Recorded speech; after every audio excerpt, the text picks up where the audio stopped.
dans l'ancien temps, ils recevaient même des informations sur l'activisme des opposants. C'est comme ça que les régimes avant liquidaient les opposants. Je pense qu'avec les pressions des droits de l'homme et tout ça, les rapports aujourd'hui n'incluent plus, je ne sais pas, l'activisme des opposants ou des activistes, tout ça. Mais toutes les informations dans la région, en haute mer, toutes les informations dont la France est en possession, elle les partage chaque mois avec les chefs d'État qui sont dans cet accord militaire. Et donc, Ford en reçoit régulièrement. Et donc, aujourd'hui, ils disent, oui, que c'est la DGSE qui est derrière les manifestations. Aujourd'hui, il y a Africa Intelligence qui nous informe que le nouveau directeur de la DGSE a été reçu par Faure Gnassingbé et qu'il est en contact avec Faure Gnassingbé tout le temps. Je vous lis l'article. En tout cas, une partie de l'article. De Lomé à Abidjan, Nicolas Lenner tente de donner un nouveau souffle à la DGSE. À la tête du service de renseignement extérieur français depuis un peu plus de 2 ans, Nicolas Lenner tente de renouveler les interlocuteurs de la DGSE en Afrique de l'Ouest. Dans une région en pleine reconfiguration, il mise sur ses bonnes relations avec Lomé et Rabat. Écoutez très bien, que la DGSE mise sur ses bonnes relations avec Lomé et Rabat. Donc, Faure Gnassingbé est un interlocuteur très assidu, très discipliné de la DGSE, le service de contre-espionnage français. L'article poursuit. Comme il est d'usage, la rencontre n'a fait l'objet d'aucune communication officielle. Écoutez très bien. Comme il est d'usage, la rencontre n'a fait l'objet d'aucune communication officielle. Elle a réuni lors du premier trimestre de l'année, et donc cette année, donc il y a encore quelques mois, le patron de la DGSE, la Direction Générale de la Sécurité Extérieure, Nicolas Lenner, et le président togolais Faure Gnassingbé. Le premier avait fait discrètement le déplacement de la capitale togolaise pour s'entretenir avec le chef de l'État togolais, Faure Gnassingbé. Depuis son arrivée à la tête de la DGSE en janvier 2024, le nouveau patron du renseignement extérieur français a été en contact direct à plusieurs reprises avec Faure Gnassingbé. En amont de cette rencontre à Lomé, ils ont échangé régulièrement au téléphone. Donc, le directeur général de la DGSE échange régulièrement au téléphone avec Faure Gnassingbé. Tout au long de l'année 2024, le premier entretien a eu lieu dès le mois de février, soit quelques semaines seulement après l'arrivée de Nicolas Lenner à la tête du service. Seul membre de la communauté économique de l'Afrique de l'Ouest, CEDEAO, a disposé encore de relations privilégiées avec les 3 jointes des pays de l'AES. Lomé fait figure de partenaire stratégique aux yeux du nouveau patron de la DGSE, alors que cette dernière est en quête de nouveaux interlocuteurs dans la région en pleine reconfiguration. Auprès du président togolais, Nicolas Lenner a eu l'occasion à plusieurs reprises de présenter sa feuille de route africaine. Donc, c'est auprès de Faure Gnassingbé que le directeur de la DGSE vient présenter sa feuille de route, sa mission à la tête des services de renseignement français. Une stratégie présentée avec beaucoup d'humilité quant aux ambitions du service extérieur français dans la région. Un message qui a été reçu avec beaucoup de bienveillance par Faure Gnassingbé. Donc Faure Gnassingbé a reçu avec beaucoup de bienveillance le message du directeur de la DGSE qu'il a reçu à Lomé et avec qui il est en contact permanent au téléphone. Donc, allez dire aux petits communicants de unir de Faure Gnassingbé les ignorants qui sont sur la toile, qui disent oui, c'est la DGSE, c'est la DGSE. Dites-leur que la DGSE vit dans la même chambre que Faure Gnassingbé et que Faure Gnassingbé parle au téléphone chaque jour avec le directeur de la DGSE. Conclusion, la France n'a rien à voir avec ce qui se passe au Togo. C'est les Togolais eux-mêmes qui s'organisent pour dénoncer un régime, cinquantenaire ou soixantenaire.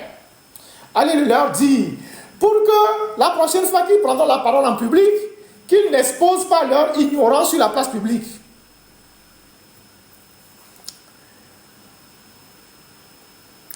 Donc, un message qui a été reçu avec beaucoup de bienveillance par Faure Gnassingbé. Âgé de 47 ans, 20 ans de moins que son prédécesseur, le chef de la DGSE présente un profil particulièrement apprécié par le président togolais. Donc, le chef de la DGSE présente un profil particulièrement apprécié par le président togolais. Donc, Faure apprécie énormément le profil du directeur de la DGSE. À Lomé, le service de renseignement extérieur français, écoutez-moi très bien, à Lomé, le service de renseignement extérieur français dispose de solides relations avec l'Agence nationale de renseignement, ANR, et son patron depuis 2018, le colonel Ali Esson Tchakpele. Ce dernier, originaire de Pia, dans la région de la Kara, fief de la famille présidentielle, est issu comme un de l'ethnie kabien particulièrement influente dans l'appareil sécuritaire togolais. Les services extérieurs avaient un temps misé sur leurs bonnes relations avec Lomé pour négocier avec la junte de Ibrahima Traoré la libération de 4 agents français arrêtés en décembre 2023 et retenus pendant près d'1 an en résidence surveillée à Ouagadougou. Le Mali a par ailleurs annoncé avoir mis en scène l'interpellation le 14 août d'un présumé agent de la DGSE. Pour obtenir sa libération, Paris pourrait de nouveau être tenté de se tourner vers la diplomatie togolaise. Donc, Africa Intelligence nous informe que pour obtenir la libération prochaine de cet agent de la DGSE ou agent présumé de la DGSE que le Mali a arrêté il y a quelques jours, la diplomatie française, la France, va encore se servir de Faure Gnassingbé. C'est la liste du continent qui nous dit ça. Mais si Lomé avait jusqu'au bout mené des pourparlers dans le dossier burkinabé, c'est finalement grâce aux efforts de la Direction générale des études de la documentation marocaine que les 4 hommes ont été libérés, au moins en décembre 2024. Le service de renseignement marocain, qui, comme Lomé, dispose d'étroites connexions avec les pays de l'AES, fait ainsi figure d'interlocuteur stratégique pour la DGSE pour continuer à opérer dans la région. Voilà, l'article est très long, mais la partie concerne le Togo que j'ai voulu partager avec vous. Donc, la prochaine fois qu'un kidam de UNIR ou du système RPT UNIR sur la toile va ouvrir son groin pour dire que oui, que c'est la France ou c'est la DGSE qui manipule les gens, dites-leur que le directeur de la DGSE et Faure Gnassingbé prennent le café ensemble chaque matin et qu'ils s'appellent régulièrement et qu'ils sont à tuer à toi et qu'ils partent en vacances ensemble et qu'ils sont comme Pana et Gasso. Donc, voilà un argument de manipulation du régime qui tombe, qui tombe dans l'eau. Je vous l'avais dit que du côté de Paris, il n'y avait rien à foutre dans ça. Nous, on sait même comment le régime, comment la France continue de soutenir le régime. On le sait. Donc, voilà. La prochaine fois qu'ils vous diront ça, répétez-leur cet article-là et ils comprendront. Alors, je continue. Toujours dans la rubrique des informations. Les gros dossiers arrivent, ne vous inquiétez pas.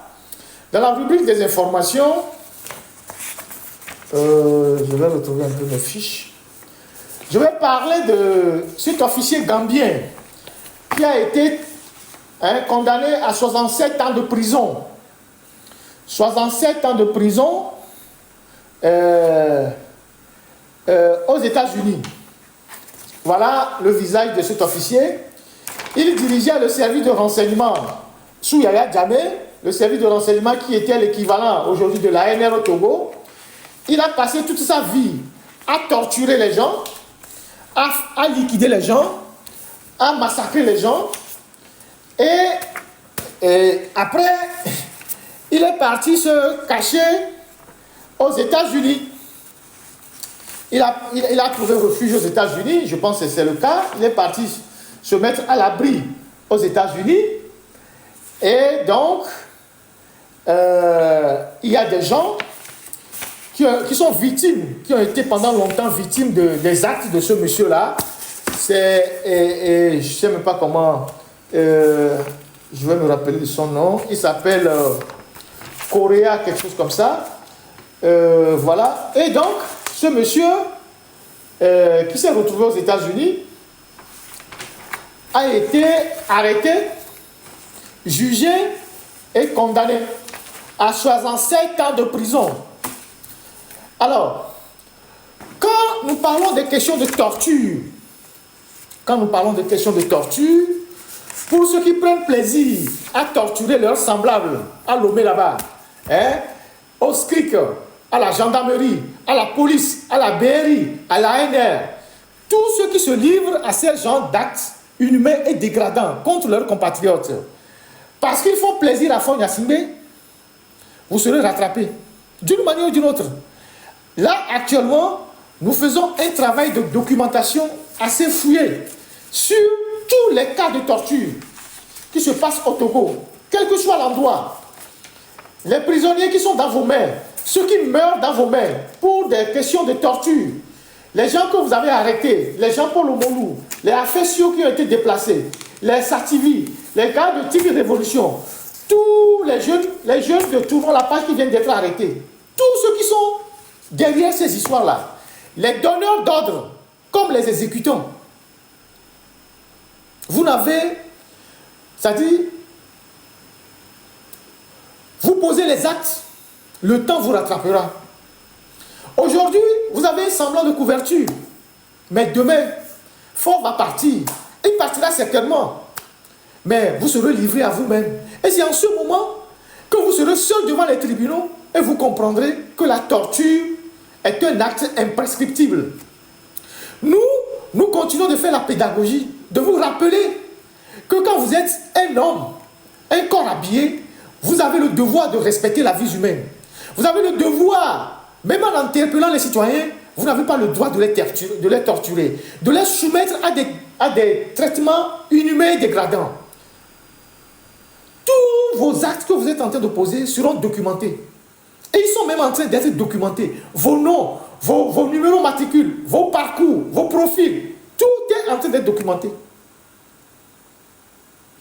En 2005, il y a des gens qui ont participé au massacre de 2005, qui n'ont pas été cités nommément dans le rapport des Nations Unies. Mais il y a des témoignages. Certains sont des directeurs de société aujourd'hui, à Lomé, proches de l'UNIR. Certains ont même la nationalité française.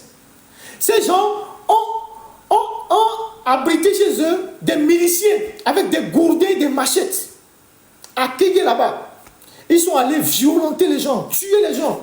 Il y a des témoignages. Ces gens-là, c'est comme on ne les voit pas, on les voit. On les voit. Même s'ils ont 90 ans, ils seront poursuivis. Nous prions qu'ils restent en vie pour répondre. Eux, ils ont déjà oublié, hein, quand ils avaient les miliciens. Et ils leur donnaient les gourdins cloutés. Ils leur donnaient les machettes d'aller tuer. Ils ont oublié. Et puis, ils pensent qu'on ne les a pas vus parce que leur nom n'est apparu dans aucun rapport. Mais il y a d'autres témoignages qui sont là. Vous serez poursuivis.